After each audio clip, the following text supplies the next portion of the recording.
Welcome to The Explainer. Today, we're going to dive deep into the essential regulations that make up Malaysia's blueprint for workplace safety. You know, the system that's designed to make sure everyone gets home safe at the end of the day.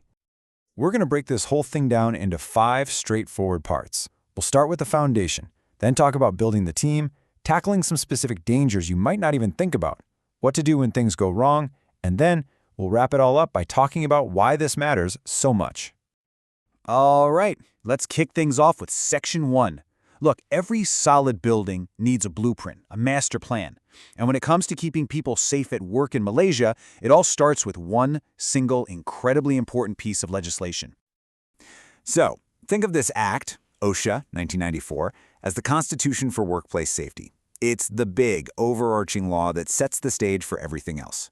Its core idea is simple but powerful. Employers have a legal responsibility to protect the safety, health, and welfare of their people. All the nitty-gritty rules we're about to get into, they all grow from this one core principle.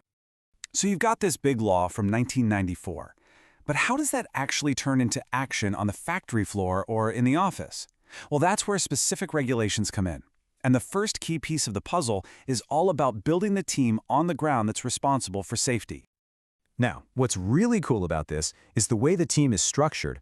This isn't just a management thing. The law says the committee has to have a chairman, who's usually the boss or manager, and a secretary, often the safety officer. But, and this is the important part, it must also have representatives from both the employer and the employees. It's all about balance, making sure everyone's voice is heard. And this isn't just a talking shop, believe me. This committee has real jobs to do. They're constantly working in a cycle. First, they review the safety policies to see what can be better. Then, they get out there and actually inspect the workplace for dangers, at least once every 3 months. And if something does happen, they investigate it to figure out the root cause so it never happens again. It's a living, breathing process of improvement. Okay, so let's zoom in on a specific hazard, one you might not even see but can cause serious permanent damage. And let's look at how the regulations get really specific to prevent it. We're talking about noise. Now, the rules don't just say, don't be too loud. They get super technical, which is a good thing. Excessive noise has a clear legal definition. We're talking about measurable limits, like if your average daily exposure goes over 82 decibels, or if there's a sudden sharp sound that hits over 140. Once you cross those lines, it's officially a hazardous environment. So what's the number you really need to remember? It's 85 decibels. To put that in perspective, that's kind of like a noisy restaurant or a heavy diesel truck driving past you.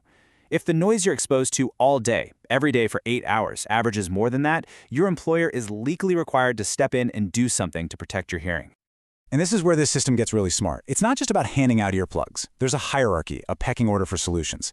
The number one top priority solution is always engineering. Can we fix the machine? Can we soundproof the room? The goal is to eliminate the noise at its source. If that's not possible, then you move to administrative controls, like rotating people out of the noisy area.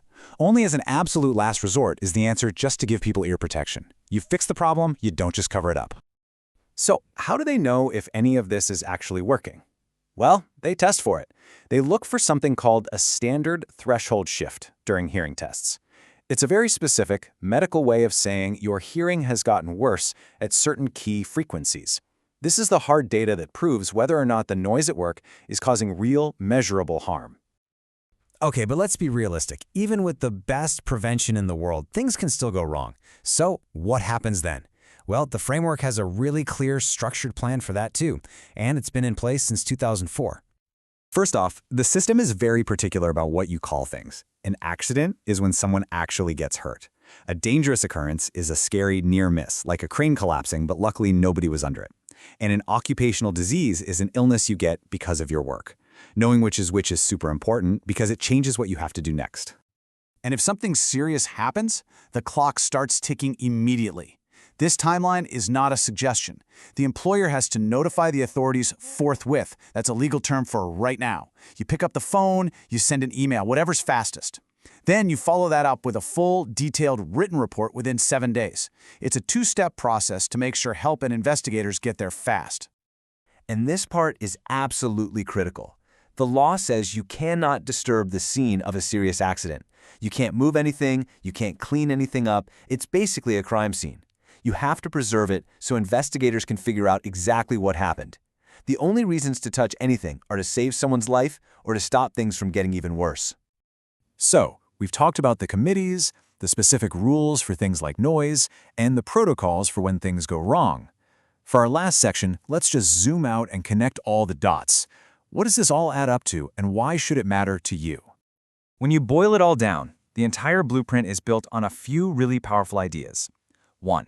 Safety isn't just management's job, it's a partnership. 2. Preventing accidents isn't just about being careful, it's a system with clear rules. 3. Responding to incidents isn't chaos, it's a structured process so we can learn from our mistakes. And maybe the most important takeaway of all is that your voice is literally built into the system. You are represented. At the end of the day, a blueprint is just a plan on paper, right? This framework gives everyone the tools, the rules, and the structure. But making a workplace truly safe, that takes people. It takes everyone participating, speaking up, and looking out for each other.